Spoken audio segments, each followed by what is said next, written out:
야구야구 김영준입니다. 사사키 로키는 어제 시범 경기 등판에서 3이닝 OK 무실점에 위력적인 피칭을 했습니다. 도쿄 시리즈 2차전 선발이 유력한 사사키는 46구를 던졌습니다. 포심이 25구, 스플리터가 18구, 슬라이더가 3구였습니다. 사사키는 포심 평균 구속이 2023년 99마일에서 지난해 97마일로 떨어졌고 자신을 영입하려던 팀들에게 구속이 왜 떨어진 것 같냐는 공통 질문을 한 바 있습니다. 사사키는 어제 등판에서 최고 99.3마일, 평균 98.0마일을 던져 구속이 회복됐음을 증명했습니다. 사사키에 따르면 지난 시즌의 구속 저하는 태업이 아니라 부상 여파였습니다. 정규 시즌에도 98.0마일을 던지면 사사키는 구속 탑5 안에 들어갈 수 있습니다. 지난해 평속이 98.0마일을 넘었던 선발은 폴 스킨스가 유일했고 호세 소리아노와 헌터 그린이 다음이었습니다. 2022년에 98.0마일을 던진 샌디 알칸타라가 시범 경기에서 무시무시한 구속을 보이고 있고 2023년에 98.7마일을 던진 디그롬도 토미존에서 돌아오지만 선발 평속 98마일은 메이저리그에서도 신의 영역입니다. 다만 포심은 걱정되는 부분이 있었습니다. 분당 회전수가 너무 낮다는 겁니다. 같은 경기에 등판한 야마모토는 지난 시즌과 일치하는 2162회를 기록했는데 사사키는 2021회였습니다. 이는 2550회인 디그롬, 2442회인 이마나가, 2255회인 오타니, 2244회인 스킨스, 2283회인 센거와 비교하면 한참 떨어집니다. 사사키는 WBC에서 메이저리그 공인구로 2300회를 기록했는데 같은 대회에서 2600회를 넘겼던 이마나가가 지난해 2400회였음을 감안하면 사사키의 실제 회전수는 이와 비슷할 가능성이 높습니다. 하지만 포심의 위력이 회전수에 전적으로 의존하는 건 아닙니다. 지난해 로건 길버트는 평균 96.6마일 포심이 피안타율 2할사리와 헛스윙률 19.3%로 상당히 좋았지만 회전수는 2034회였습니다. 물론 길버트의 포심이 안전했던 건 92마일 커터를 같이 던진 덕분이기도 했습니다. 전망이 가장 엇갈리고 있는 슬라이더는 3개밖에 던지지 않았기 때문에 평가가 어려운 반면 스플리터는 소문 그대로였습니다. 사사키의 스플리터는 스플리터의 천국이라 할 수 있는 일본에서도 특별한 구종으로 꼽혀왔는데 어제 경기에서 엄청난 위력을 떨친 겁니다. 신시내티 타자들은 사사키가 던진 18개 스플리터에 8번 스윙을 했지만 7번이 헛스윙이었고 2개의 스트라이크를 지켜봐 2개의 헛스윙 삼진과 2개의 루킹 삼진을 당했습니다. 데이빗 애들러에 따르면 사사키의 스플리터는 3가지 특별함이 감지됩니다. 첫째는 터무니없이 낮은 회전수입니다. 어제 사사키가 던진 스플리터는 평균 회전수가 519회였고 삼진을 잡아낸 4개는 570회, 542회, 403회, 584회였습니다. 반면 지난해 메이저리그에서 던져진 스플리터의 평균은 1302회였습니다.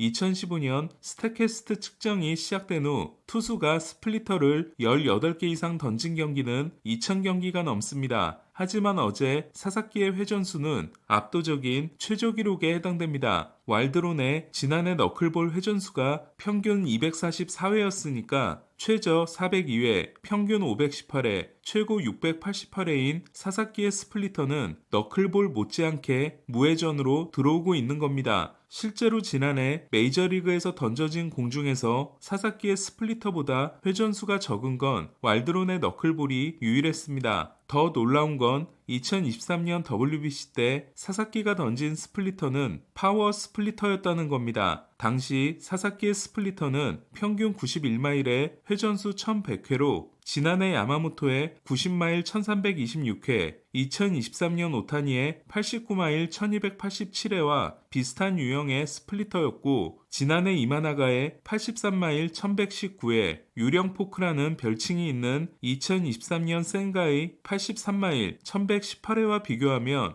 회전수는 비슷하지만 구속은 훨씬 빨랐습니다. 하지만 어제 사사키는 평균 85.8마일로 포심과 구속 차이가 12마일 이상이었고 회전수를 극도로 낮춤으로써 2년 사이 메이저리그에서는 볼 수 없는 새로운 유형의 스플리터를 장착했음을 확인시켜줬습니다. 재밌는 건 메이저리그에서는 스플리터의 근본 구단이라 할 수 있는 시애틀의 스플리터 트리오인 길버트, 밀러, 커비가 저회전의 스플리터를 던지고 있는데 시애틀은 사사키 가지이로부터 시작해 에디 과르다도, JJ 푸츠, 데이빗 아즈마, 브랜든 리그로 이어지는 스플리터 마무리 계보를 가지고 있습니다. 나중에 신시내티 감독이 되는 브라이언 프라이스는 시애틀 투스코치 시절 브라이언 폴켄버그에게 스플리터를 가르쳐 주는데 폴켄버그는 일본으로 가서 잘 써먹었고 다나카는 슈칸 베이스볼에 실린 폴켄버그의 스플리터 그립을 보고 자신의 스플리터를 완성한 바 있습니다. 프라이스는 작년에 자이언츠 코치를 맡아 조던 힉스와 랜던 루프 등에게 스플리터를 전수했고 지난 시즌을 마지막으로 은퇴했습니다. 스타캐스트를 통해 확인된 사사키 스플리터의 두 번째 특징은 낙폭이 최고 수준이라는 겁니다. 어제 사사키의 스플리터는 평균 43인치의 낙폭을 기록했는데 이는 지난해 스플리터 최고 기록인 테일러 스캇과 타일러 맥일의 41인치를 능가합니다. 사사키 가지이로가 메이저리그에 처음 왔을 때 오프 더 테이블이라는 말이 유행했습니다. 그의 스플리터가 책상을 타고 굴러오다 모서리에서 급격히 떨어진다고 해서 붙여진 표현이었습니다. 그런데 사사키 로키의 스플리터 또한 동일한 모습을 보인 겁니다. 제게는 가장 큰 충격이 된 사사키 스플리터의 세 번째 특징은 종류가 세 가지라는 겁니다. 어제 경기를 통해 확인된 바로는 사사키는 똑바로 떨어지는 노말 스플리터, 암사이드 쪽으로 휘는 러닝 스플리터, 글러브 사이드 쪽으로 휘는 커팅 스플리터를 던집니다. 구종의 궤적을 설명하는 단어인 러닝은 공이 투수가 던진 팔 쪽으로 휘는 움직임을 의미합니다. 우완이 던지는 포심은 우타자의 몸쪽으로 붙는 내추럴 무브먼트를 가지고 있는데 이 움직임을 키우면 러닝 패스트볼이 됩니다. 스플리터와 서클 체인지업도 러닝 무브먼트가 기본입니다. 이에 우완이 좌타자의 바깥으로 던지면 러닝 무브먼트에 따라 자연스럽게 페이드 어웨이가 되지만 같은 타자의 바깥쪽으로 던질 때는 러닝 무브먼트에 의해 존 안으로 들어오는 공이 돼 더 위험할 수 있습니다. 때문에 체인지업과 스플리터는 보통 우완이 좌타자를 상대로 좌완이 우타자를 상대로 던지며 완성도가 뛰어나지 않으면 같은 손 타자에게는 위험한 공이 됩니다. 호세 르클럭은 2018년 반짝 돌풍 후 텍사스와 4년 플러스 2년 계약을 맺고 4년을 부진하다가 2023년 대활약으로 텍사스의 우승을 이끌었고 지난해는 그 후유증으로 고전합니다. 그리고 올해 1년 1,000만 달러 계약으로 어슬레틱스에 입단했습니다. 르클럭이 던지는 공 중에서 화제가 된 건 체인지업이 커터처럼 휘면서 떨어지는 컷 체인지였습니다. 르클럭은 일반적인 체인지업과 함께 게임데이에는 슬라이더로 찍히는 컷 체인지를 같이 던진 덕분에 타자들에게 대혼란을 불러왔습니다. 르클럭은 5시 방향 체인지업과 7시 방향 체인지업을 동시에 가지고 있었던 겁니다. 그리고 어제의 사사키 또한 르클럭의 컷 체인지와 같은 커팅 스플리터를 던졌습니다. 사사키의 러닝 스플리터는 포심과 같은 방향으로 떨어지며 더 큰 낙폭을 보였고 커팅 스플리터는 낙폭은 살짝 줄지만 슬라이더 같은 움직임이었습니다. 그리고 세 가지 스플리터가 모두 동일한 릴리스 포인트에서 발사됐습니다. 재밌는 부분은 좌타자에게 달아나는 러닝 스플리터를 던지고 우타자에게 역시 달아나는 커팅 스플리터를 던져야 할 것 같지만 사사키는 오히려 커팅 스플리터를 좌타자에게 적극적으로 던졌다는 겁니다. 신시내티의 좌타자들에게는 정말 듣도 보도 못한 공이었을 겁니다. 다시 정리하자면 사사키는 너클볼에 가까운 무회전에 스플리터를 던지는데 포심이 98마일인 반면 스플리터는 86마일이기 때문에 무려 12마일의 구속차를 가지고 있고 똑같은 릴리스 포인트에서 똑바로 떨어지는 것과 중계화 면상 오른쪽으로 휘는 것, 왼쪽으로 휘는 것 세 가지의 스플리터를 던진다는 겁니다. 비록 한 경기이긴 하지만 사사키의 스플리터는 메이저리그에서 최고의 결정구가 될 가능성이 높습니다. 포심의 회전수는 인위적으로 올리기가 어렵지만 이를 보완할 구종을 장착한다면 큰 문제가 될 것 같진 않습니다. 사사키의 정규 시즌 데뷔전이 궁금해집니다. 야구야구 김영준이었습니다.